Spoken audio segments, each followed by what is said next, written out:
Hello guys, welcome to my channel. Today we are going to see how to resolve if your Google Chrome installer is stuck on waiting to download. Let's fix it guys. Go to search menu and type cmd. Click run as administrator and select yes guys.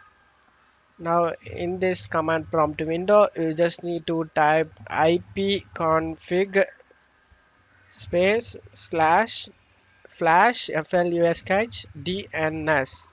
Press enter guys. Successfully flashed the DNS resolver cache.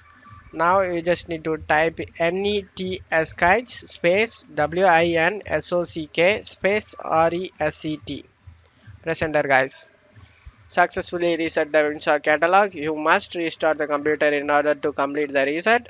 After finishing this, close it off here and go ahead and restart your PC guys.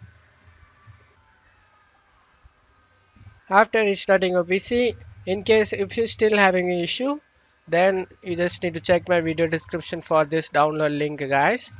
Click on the download Chrome and download it.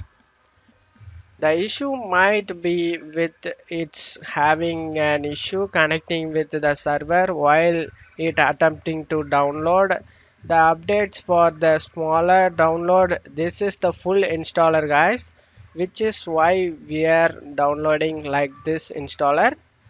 You can install it without internet as well guys. After downloading it, now you can install without any problems guys. Click on it and install it guys. In my case I having Google Chrome, that's why I'm not installing it.